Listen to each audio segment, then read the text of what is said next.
Bom dia, meus irmãos. Vamos começar mais uma escola bíblica dominical e vamos hoje tratar de um assunto muito interessante, um assunto que vai mexer com a gente e que eu tenho certeza que vai falar ao teu coração. Nós vamos orar, vamos colocar diante de Deus nesta manhã, nossa vida, a sua vida, o seu coração, nosso coração. Vamos pedir ao Senhor que nos dê iluminação para que a palavra de Deus seja estudada e seja compreendida pelo povo que se acerca dessa palavra. Vamos orar. Querido Deus, eu quero te agradecer, ó Pai, pela alegria de estarmos reunidos em escola bíblica dominical virtual. Através da internet, estamos estudando assuntos importantes para a nossa vida e crescimento espiritual. Estamos estudando o livro de Levíticos, livro de Hebreus, e estamos vendo as relações que existem entre o Novo Testamento e o Antigo Testamento, e queremos te pedir, ó Pai, que o Senhor ilumine o nosso coração, que nós possamos trabalhar dentro da palavra de Deus e poder aprender de uma maneira muito especial tudo isso que o Senhor tem para nos dizer. Nós te pedimos, em nome e por amor de Jesus Cristo, que o Senhor nos dê iluminação. Iluminação sobre os que leem a palavra, sobre aquele que explica a palavra e sobre tudo aquilo que vamos aprender. Em nome de Jesus. Amém.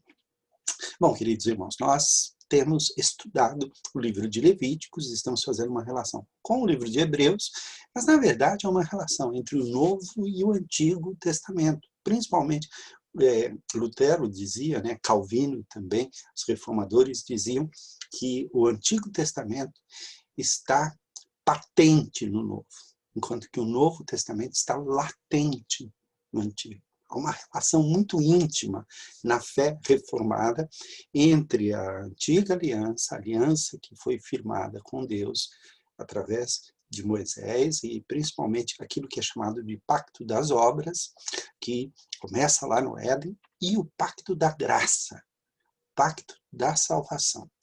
A história das alianças é algo extraordinário. Você depois vai dar uma olhadinha aqui, nós vamos deixar aqui em cima um cardzinho para você acessar a série toda de estudos sobre a lei de Deus.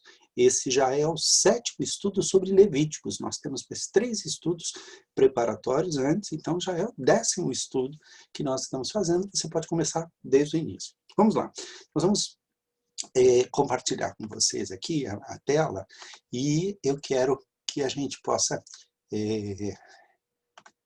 buscar nesse texto aqui alguma coisa para a gente aprender. Esse é o nosso propósito nessa escola bíblica dominical. É o 7º estudo da série Levíticos e Números, mais Levíticos e Hebreus, na verdade a palavra ali deveria ser Hebreus, depois eu vou trocar, mas hoje nós vamos falar sobre o capítulo 23 de Levíticos em especial.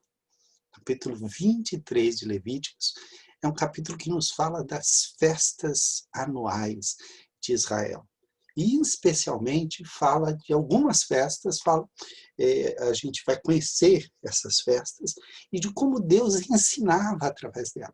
Por que é que Deus está preocupado em já estabelecer quais são as festas que vão acontecer lá na Terra Prometida?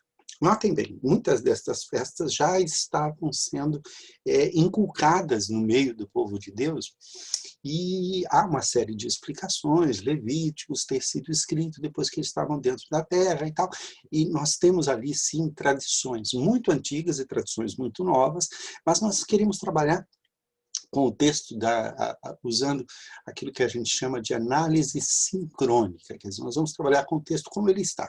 Nós não vamos ficar investigando a pré-história do texto e tal.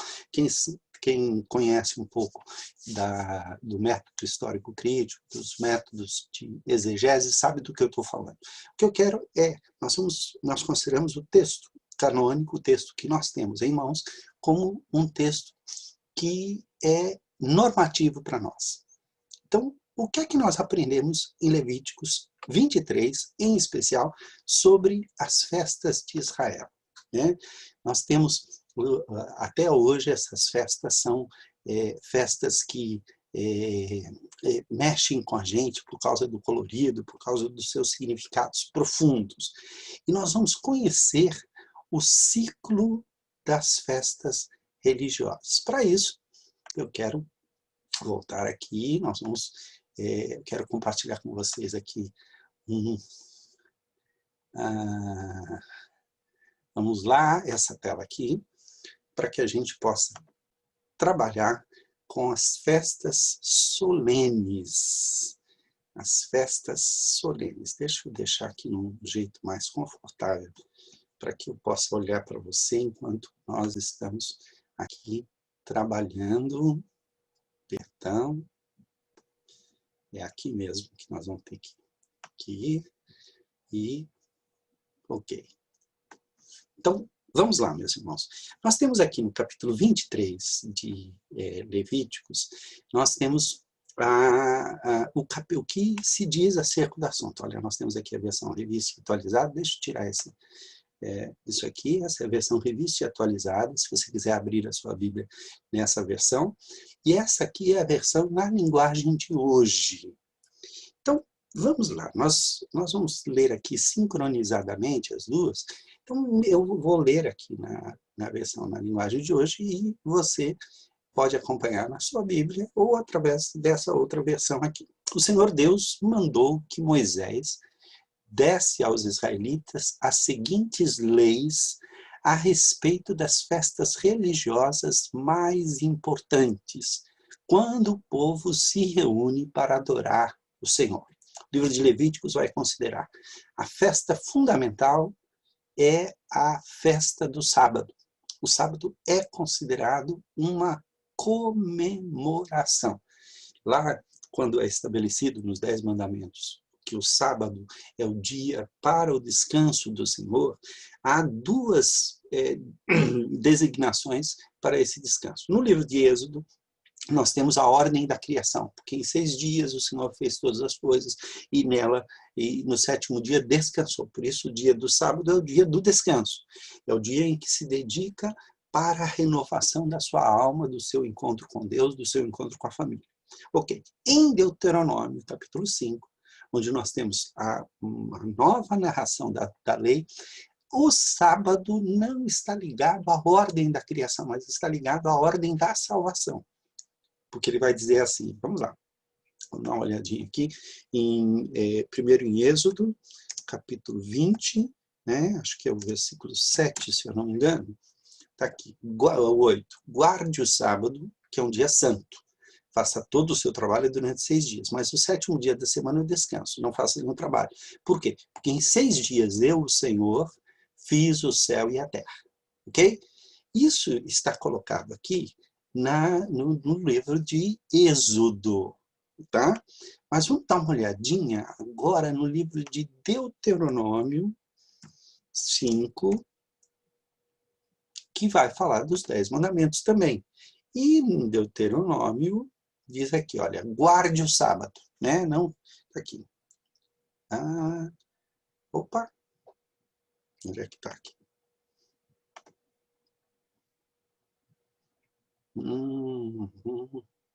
Eu acho que é o versículo 11, 12. Ok. Então, está aqui. Guarda o dia de sábado para o santificar, como te ordenou o Senhor teu Deus. 6 dias trabalharás e farás a tua obra, mas o 7º, nem teu filho, nem tua filha, tudo aquilo aqui. Porque, olha só, para que o teu servo e a tua serva descansem como tu, porque te lembrarás que foste servo na terra do Egito e que o Senhor teu Deus te tirou dali com mão poderosa e braço estendido, pelo que o Senhor teu Deus te ordenou que guardasses o dia de sábado. Então, olha que coisa interessante. Nós temos aqui, neste texto de Deuteronômio, uma razão diferente para a guarda do sábado. As duas são válidas. Está ligado à ordem da criação, mas está ligado também à ordem da salvação.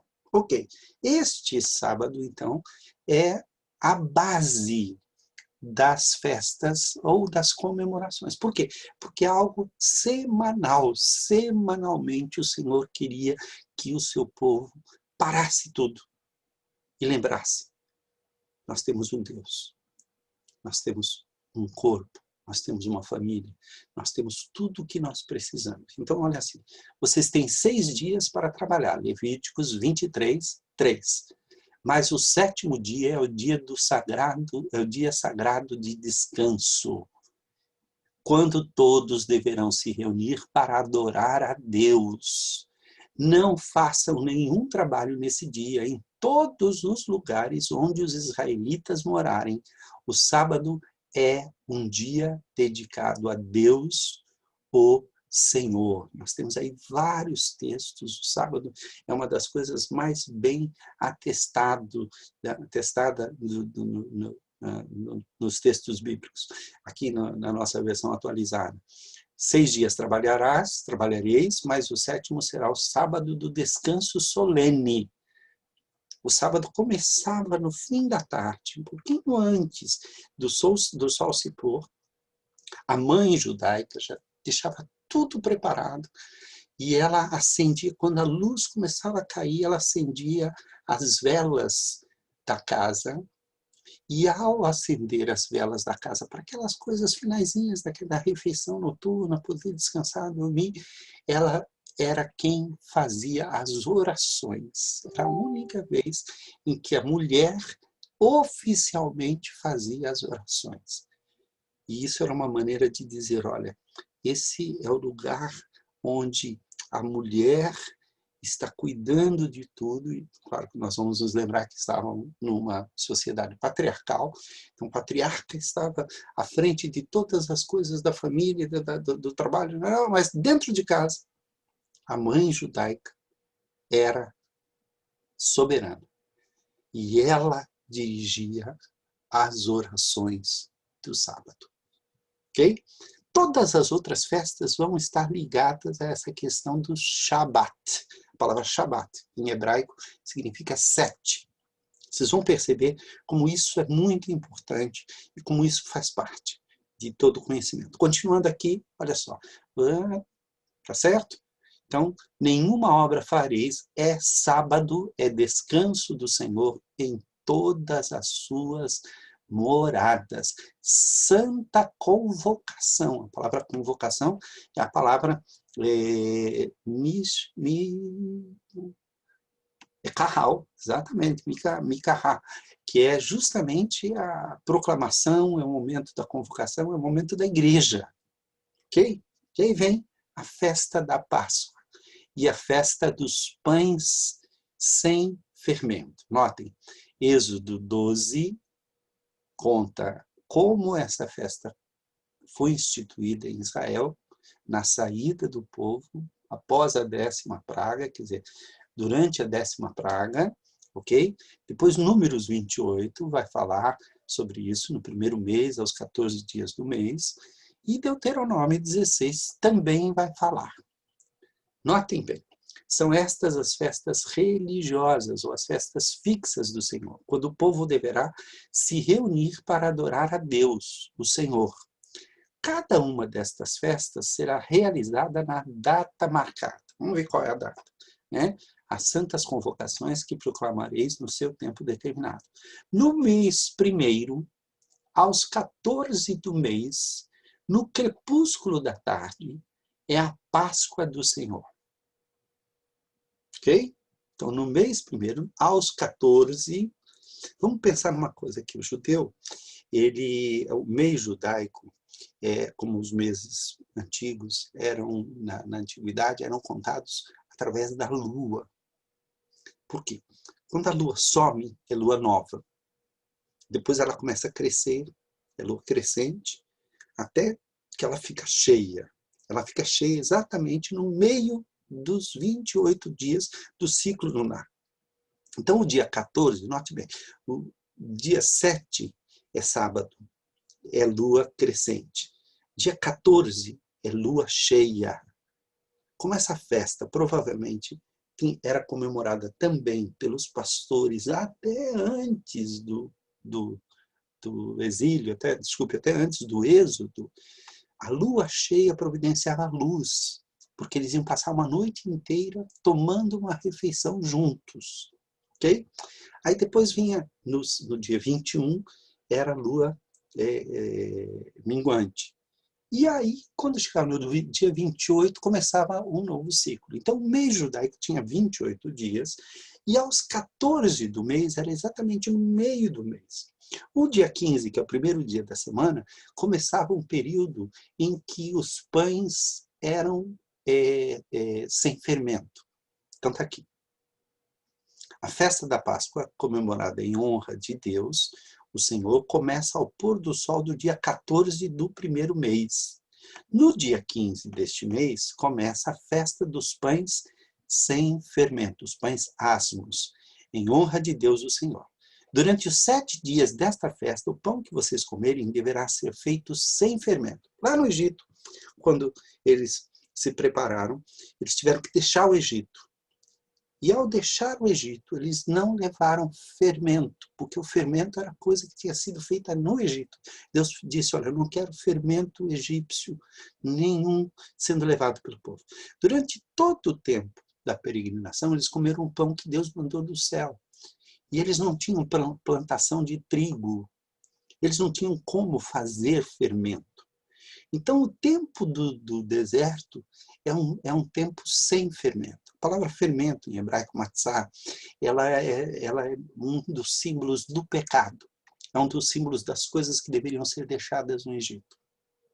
Então, o comer pão sem fermento simbolizava, olha, nós vamos sair do Egito e não vamos comer mais nada levedado com o pecado do Egito.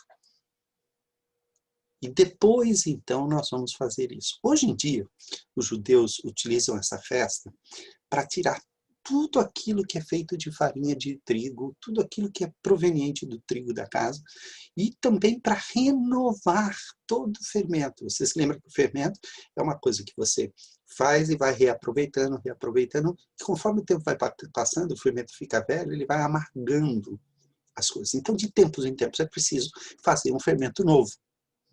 Este momento era o momento de fazer o fermento novo, o momento da Páscoa. Depois dos pães asmos, eles podiam fazer o fermento.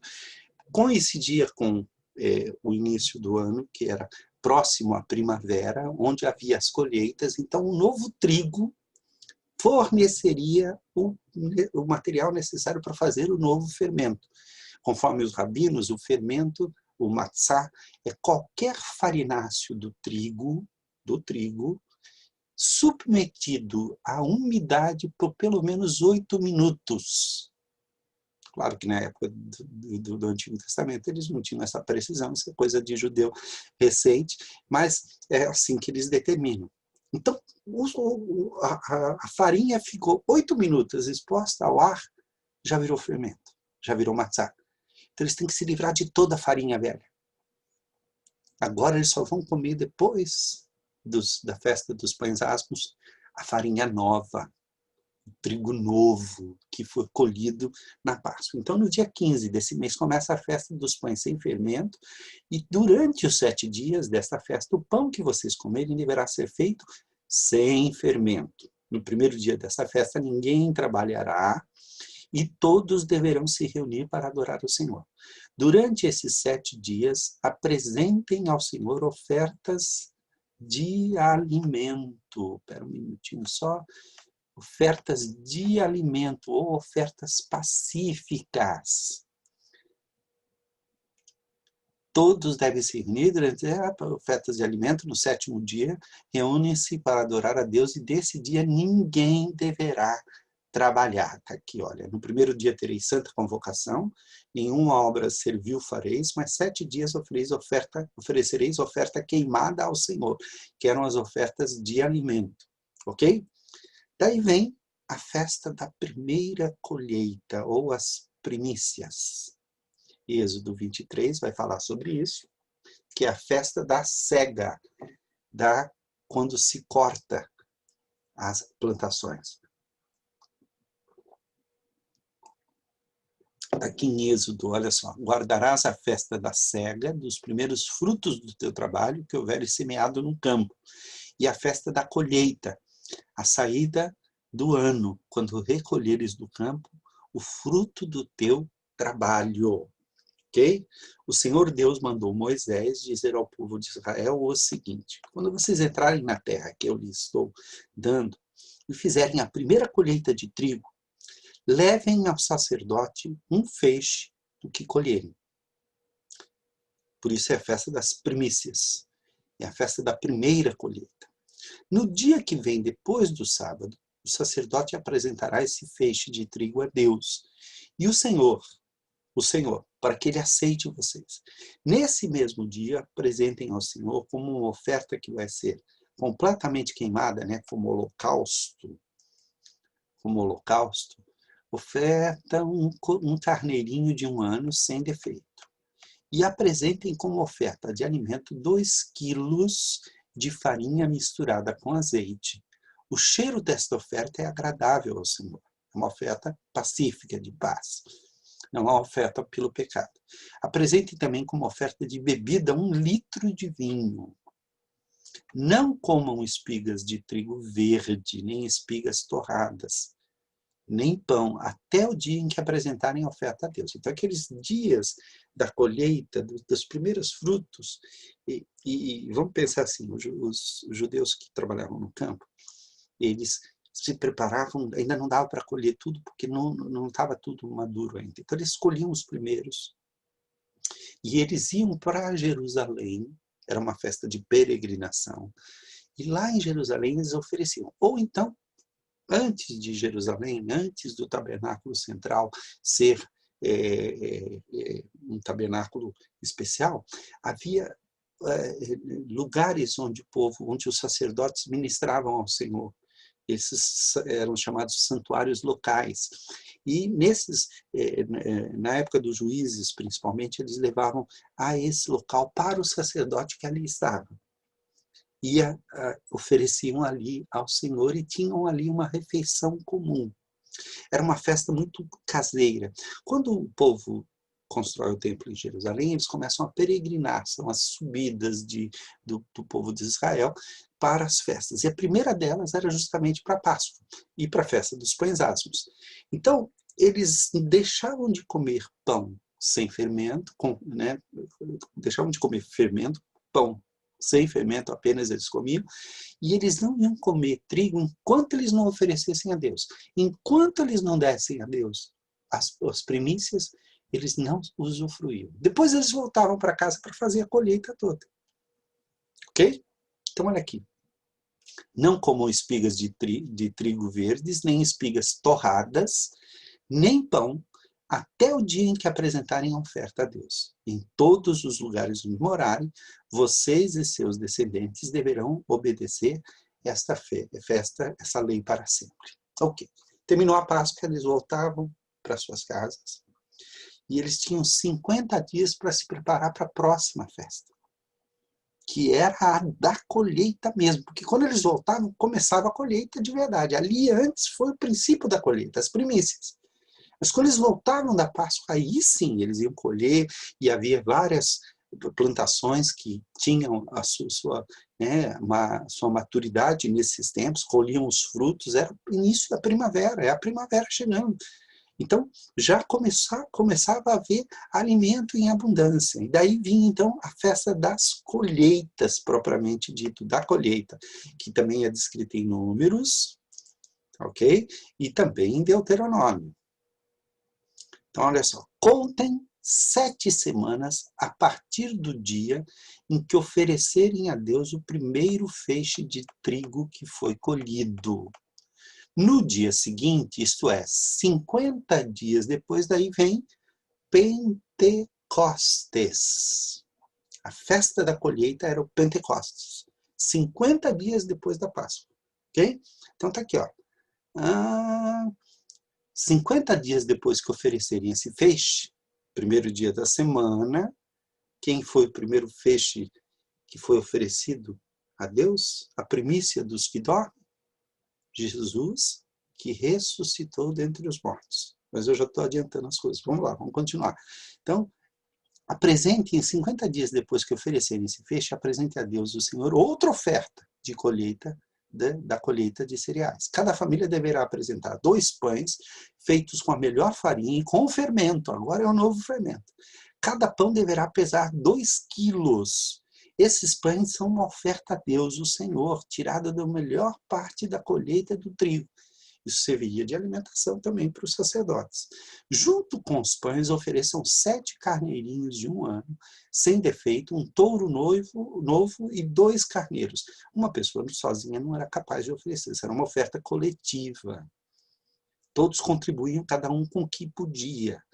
Claro que uma pessoa só que tivesse 7 cordeiros, um touro e 2 carneiros, era uma pessoa muito rica.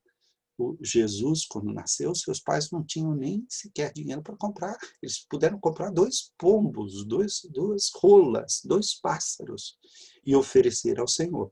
Então, preste atenção nisso. Essa era uma oferta coletiva do povo.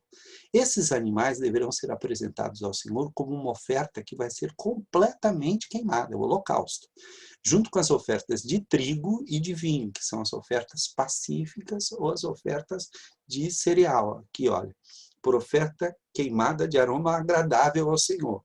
São as ofertas pacíficas, então.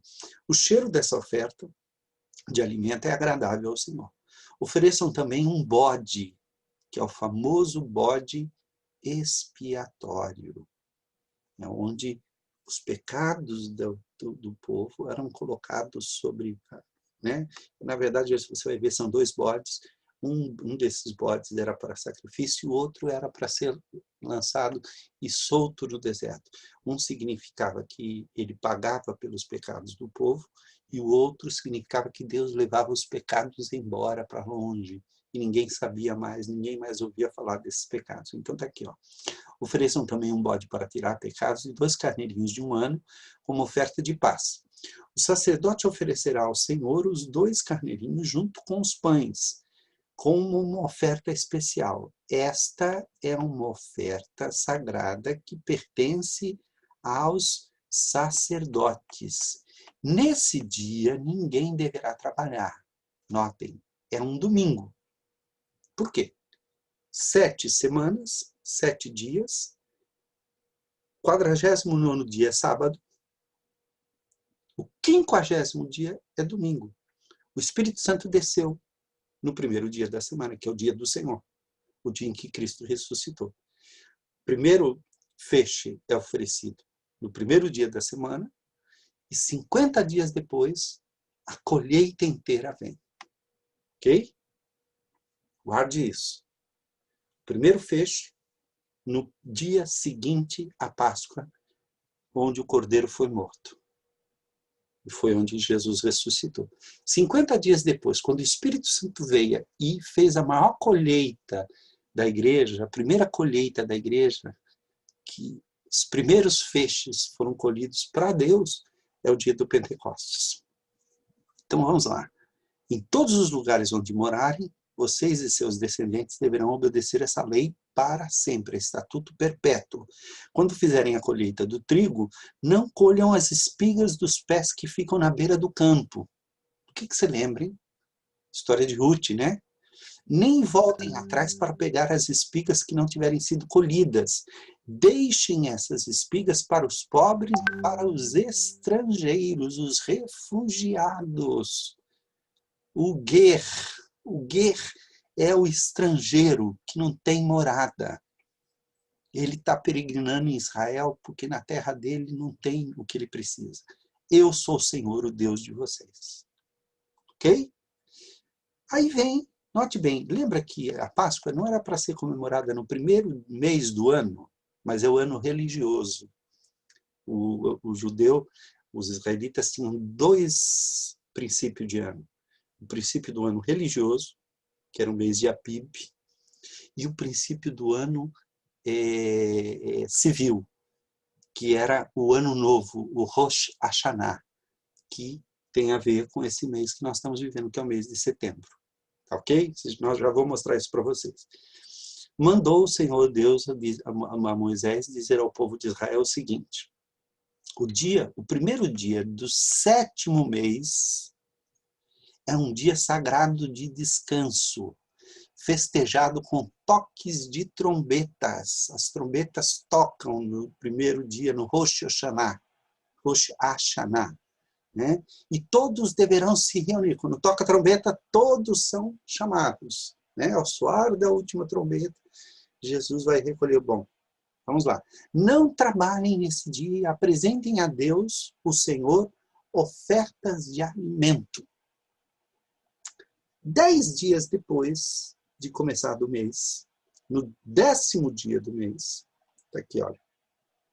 O Senhor Deus disse a Moisés: o dia 10 do 7º mês é o dia em que os pecados do povo são perdoados. É o Yom Kippur, é o dia do perdão. Neste dia ninguém deverá comer nada e todos deverão apresentar a Deus, o Senhor, ofertas de alimento. Ninguém trabalhará nesse dia, pois é o dia em que é apresentado o Senhor, o Deus de vocês, um sacrifício para conseguir o perdão dos pecados do povo.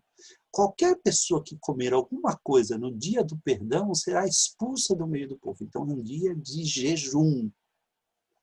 Um dia de jejum.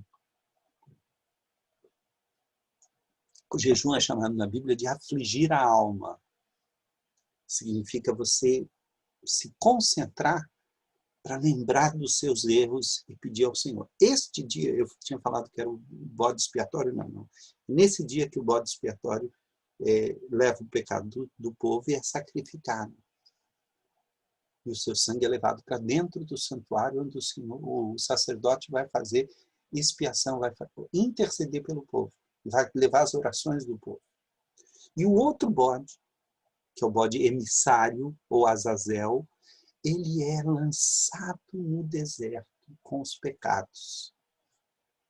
É como se o pecado tivesse transferido para o bode, para os 2 bodes. Um bode é o bode expiatório, que vai morrer pelos pecados, e o outro é o que vai levar os pecados embora. Ninguém mais vai se lembrar desses pecados. O Senhor se esquecerá completamente dos pecados. Olha só. Qualquer pessoa, bom, e se alguém trabalhar nesse dia, eu mesmo destruirei essa pessoa. Não façam nenhum trabalho nesse dia, em todos os lugares onde morarem. Vocês e os seus descendentes deverão obedecer a essa lei para sempre. Desde o pôr do sol do dia 9 até o pôr do sol do dia 10. Esse será considerado um dia sagrado de descanso. Nele ninguém deverá comer nada. Depois do dia do perdão, o Senhor Deus deu a Moisés as seguintes leis para o povo de Israel. O dia 15, lembra, o dia 10 é o Yom Kippur. No dia 15 é um domingo, lembra, dia 15 é sempre domingo. Dia 1º é sempre domingo. Dia 8 é sempre domingo.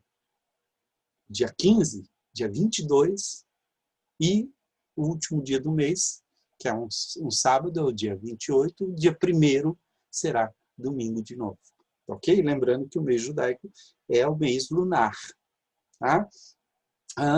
Voltando aqui, o dia 15 do 7º mês é o dia que começa a festa das barracas, ou das cabanas, ou das tendas, ou dos tabernáculos. Essa festa em honra de Deus, o Senhor, durará 7 dias.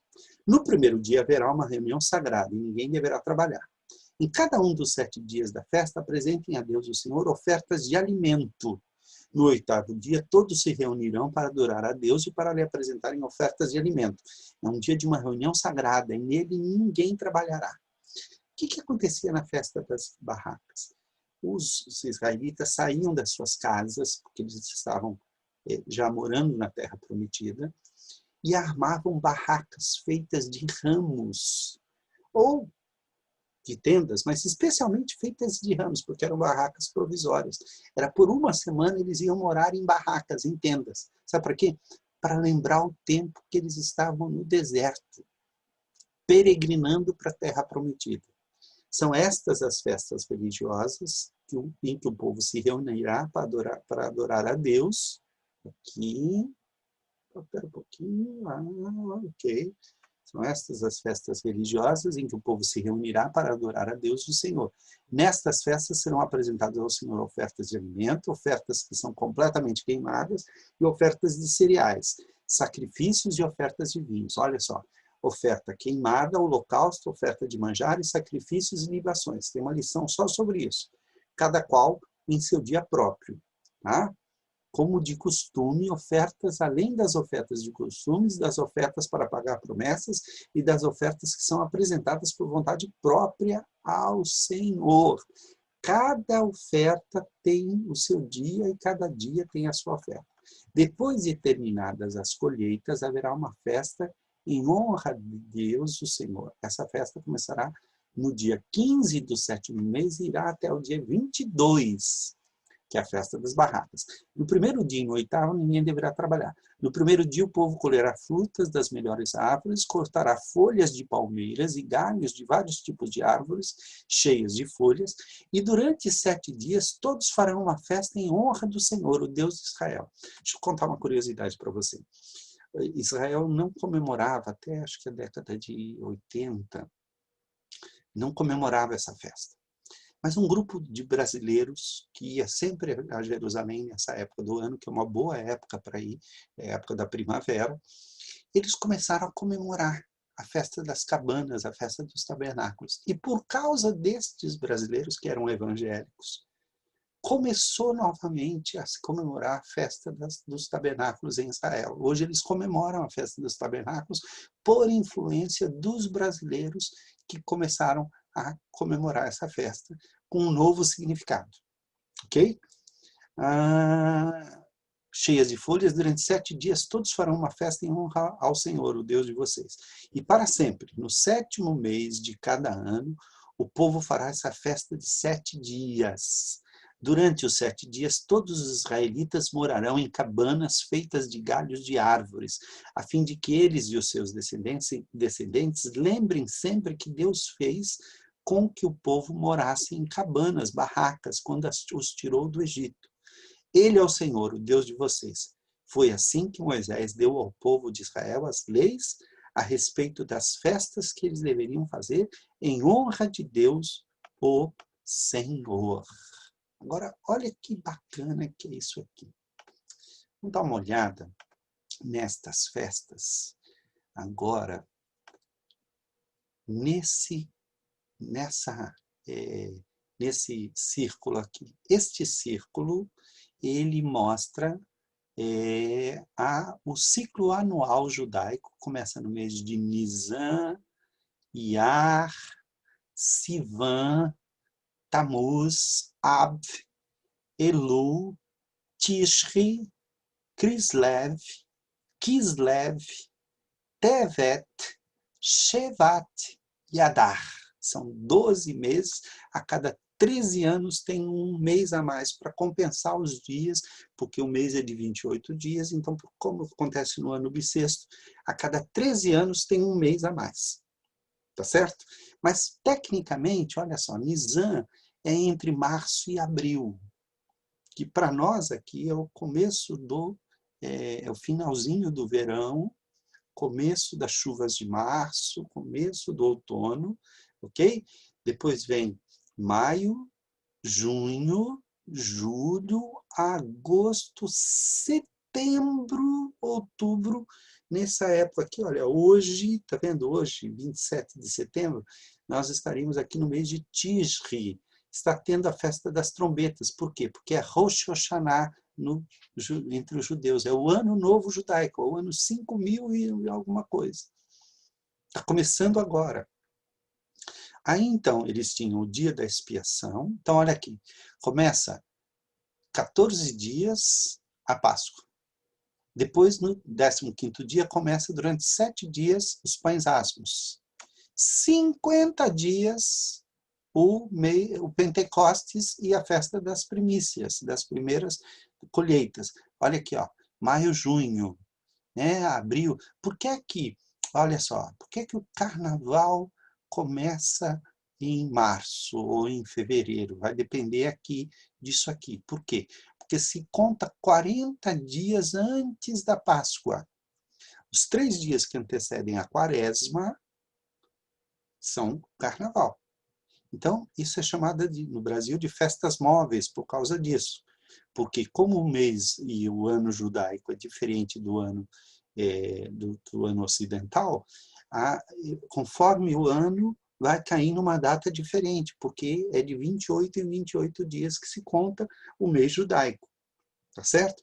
Por isso, o Pentecostes, ou Corpus Christi, né, caem em maio, abril, maio, não me lembro de ter caído em junho, mas olha aqui, é mais ou menos, esse ano aqui foi no final de maio que caiu, tá? E dia que foi, dia 30 de maio, se eu não me engano, tá?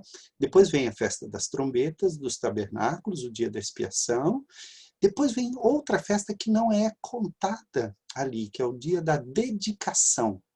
Esse dia da dedicação é uma festa extra que foi feita depois e ela é lembrada como ela é chamada de Hanukkah, quando o templo de Jerusalém, está lá em Macabeus, o templo de Jerusalém, Macabeus capítulo 4, o templo de Jerusalém ele foi reconstruído e dedicado ao Senhor. Neste dia eles fizeram uma festa das luzes. Eles pegam uma vela, a lenda, a história diz que durante 7 dias, uma vela que deveria apagar naquele dia, ela durou 7 dias. Por isso essa festa é chamada de festa das luzes, é o Hanukkah. E é uma festa muito importante para os judeus. Ocorre mais ou menos perto do dia do Natal. Por isso o Hanukkah é chamado de o Natal judaico. Então, lá nos Estados Unidos, em Nova York, por exemplo, você fala Merry Christmas and Happy Hanukkah. Por isso eles dizem boas festas, porque está se falando do Natal e do Hanukkah, que são muito próximas. Os judeus comemoram o Hanukkah, que é uma festa de luzes, de brincadeiras, eles põem luzes para todos os lados, põem velas acesas em todos os lugares, são 7 velas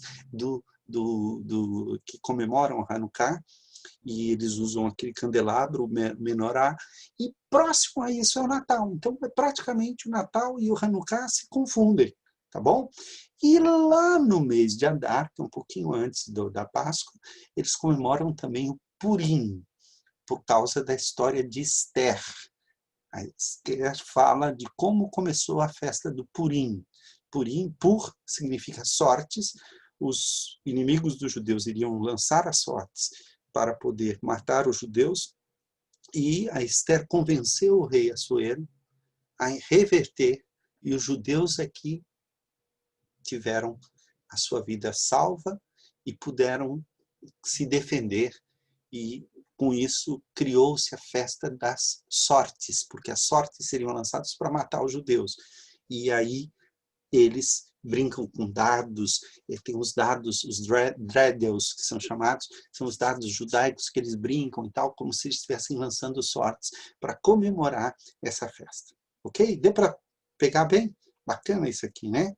Então, olha só, vamos dar uma olhada no que é que a gente pode aprender com essas festas. Tem tanta coisa aqui, gente. Nem sei se vai dar tempo hoje, mas vamos embora, vamos lá. Deixa eu me pegar aqui, passar para vocês aqui nossa PowerPoint, né? Então tá aqui, o significado das festas judaicas e das festas espirituais anuais. A gente já viu aqui que esse é o ciclo das festas, nós acabamos de ver. Então, olha só, as festas judaicas, então, Páscoa, os pães asmos, era o início do ano religioso e marcava também a saída do povo do Egito. Essa festa foi comemorada naquela noite em que a 10ª praga foi estabelecida. Ok? Quando eles saíram do Egito, 50 dias depois, mais ou menos o tempo para eles chegarem lá no Sinai, ok? Eles chegaram no Sinai quase 2 ou 3 meses depois de terem saído do Egito. Então, se você contar 50 dias desde a saída, eles ali fizeram uma aliança com Deus. Quando eles entraram na Terra Prometida, havia colheita, mas no Sinai não havia colheita. O que havia? Houve aliança de Deus com o seu povo. Então o povo de Deus fez aliança com o Senhor. Depois, lá no 7º mês, ok? Eles tocaram as trombetas e era a festa do Rosh Hashanah, que é o Ano Novo Civil Judaico. Mesmo no 7º mês, no 10º dia, havia o dia do perdão, o dia da expiação.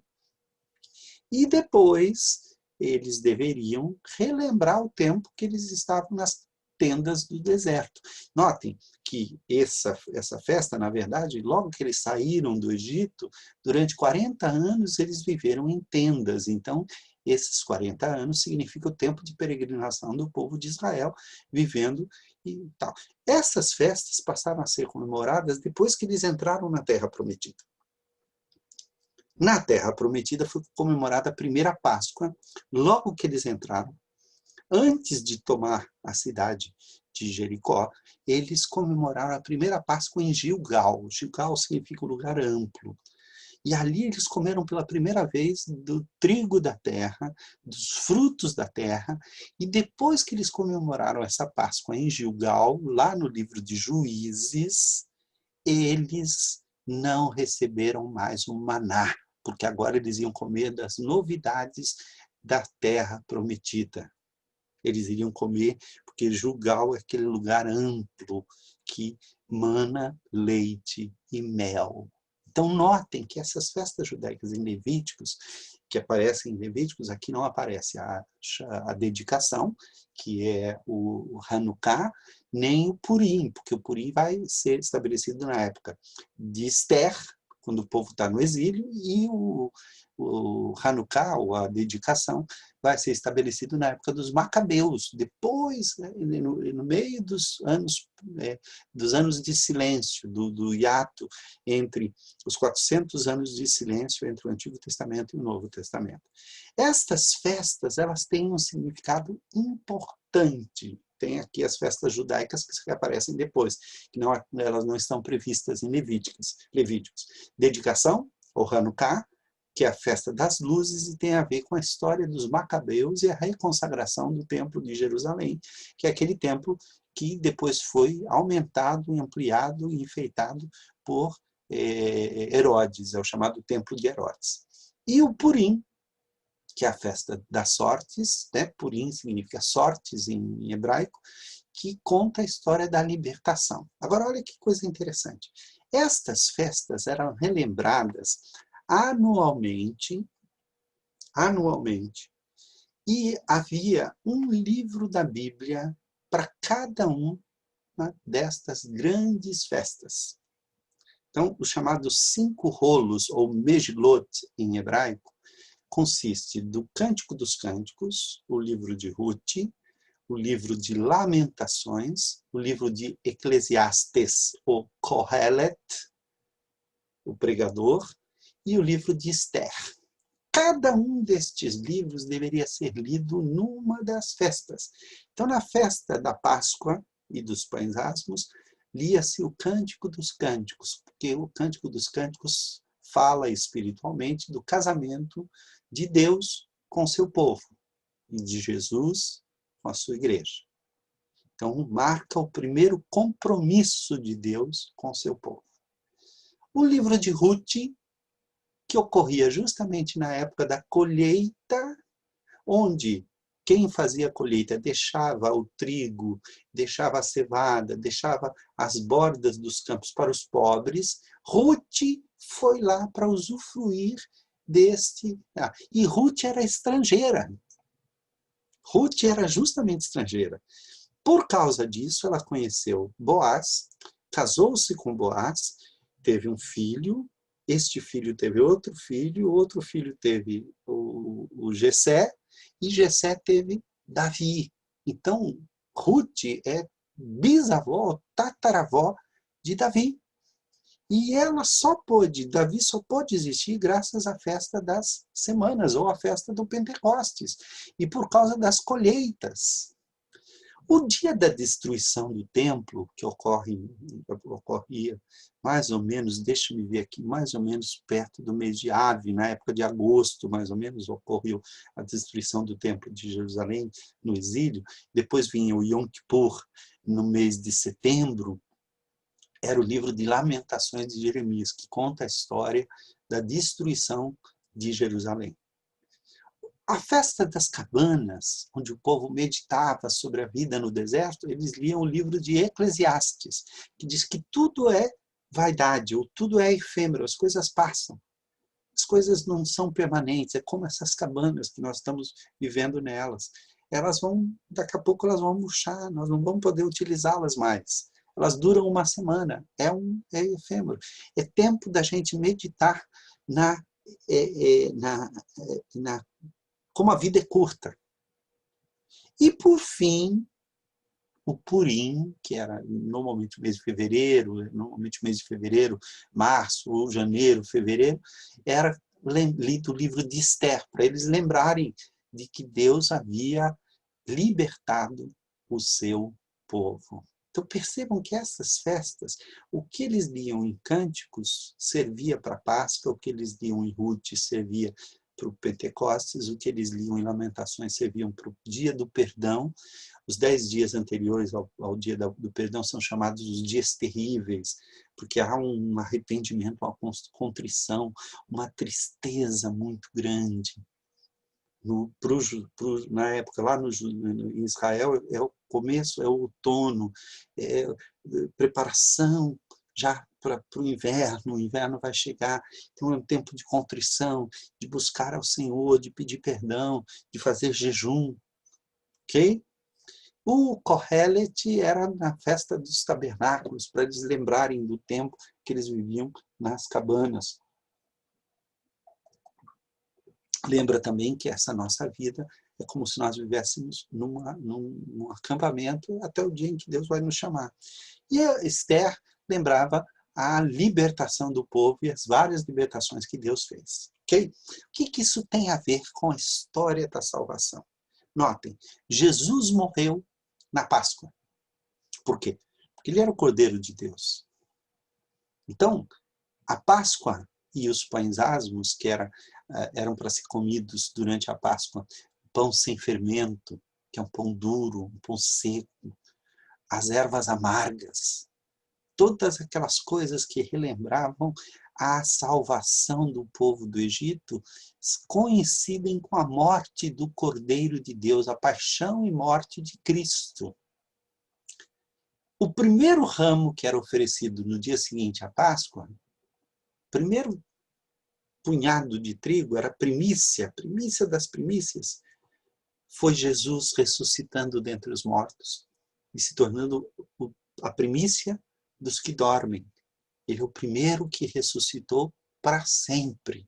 Note, antes dele houve ressurreições, mas o primeiro que ressuscitou para viver eternamente foi Jesus. Então, essa oferta do primeiro ramo, do primeiro feixe para Deus, é Jesus subindo aos céus. Fala da ascensão de Cristo. 50 dias depois, ele ficou 40 na verdade fala da ressurreição, ele ficou 40 com seus discípulos, aí 10 dias antes ele subiu aos céus para mandar o Espírito Santo. E o Espírito Santo veio quando? No Pentecostes. Lembra que eu falei que a primeira colheita da igreja foi aqueles 3.000 que se converteram com a pregação de Pedro? Então, a descida do Espírito Santo e a formação da igreja tem a ver com a primavera, com as colheitas, com o início das colheitas de Deus. E Deus está fazendo uma colheita até hoje. Ele está semeando e colhendo. No Ano Novo, tocavam-se as trombetas, que lembra o tempo de espera, vigiai e orai. No Apocalipse, as trombetas são advertências. Ao soar da última trombeta, o mundo vai acabar. Então, isso aqui nos lembra justamente esse tempo de espera da igreja. O Yom Kippur Lembra que o perdão tem que ser renovado e o povo de Deus tem que viver em santidade. E, por fim, a festa das cabanas ou dos tabernáculos faz a gente lembrar do tempo da peregrinação e de que um dia nós vamos chegar na Terra Prometida. Então ela marca também a volta de Cristo e o tabernáculo de Deus com os homens. Por fim, meus irmãos, para que a gente possa entender, notem, as festas elas têm a ver também com os acontecimentos objetivos da salvação.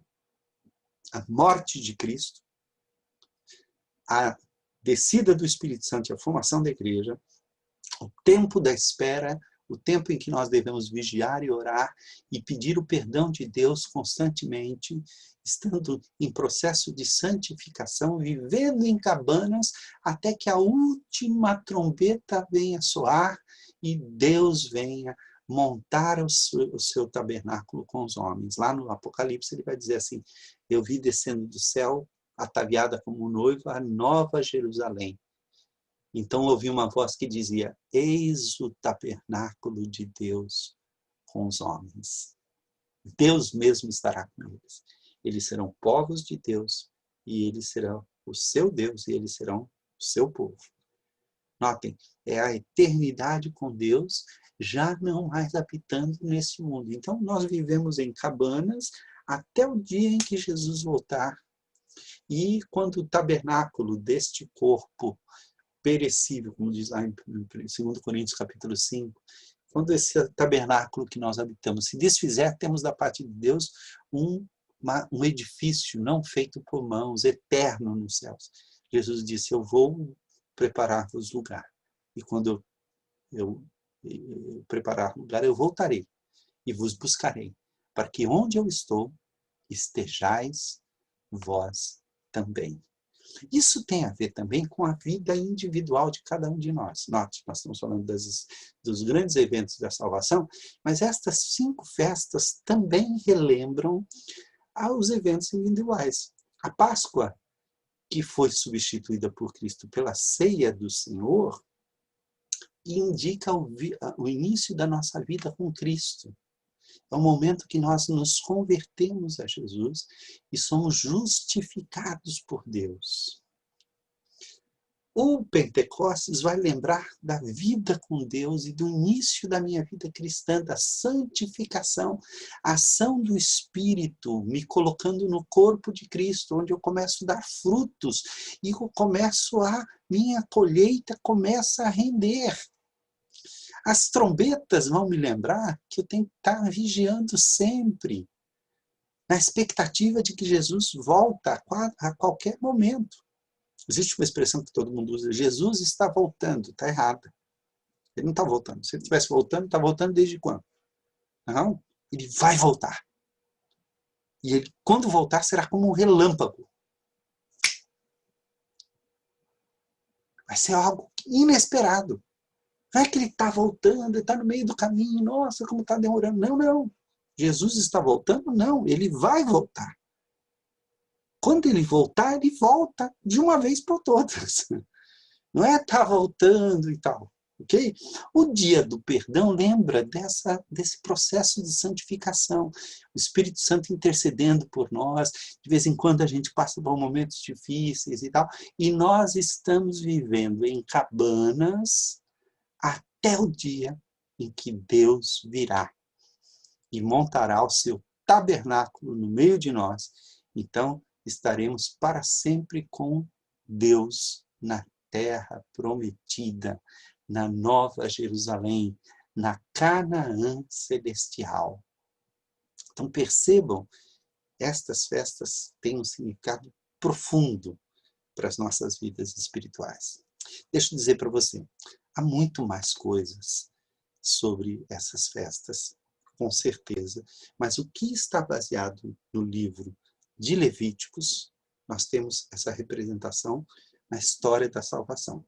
Há muita coisa sobre as festas e nós não vamos ter tempo hoje de ver, mas isso é apenas uma introdução ao significado espiritual das festas judaicas em Jerusalém. Lembra de assistir os outros vídeos desta série sobre a lei de Deus, o estudo de Levíticos e Hebreus. Levíticos e Hebreus. Deus abençoe a sua vida. Eu espero que esse estudo tenha lhe abençoado em nome de Jesus. E até semana que vem, se Deus assim nos permitir.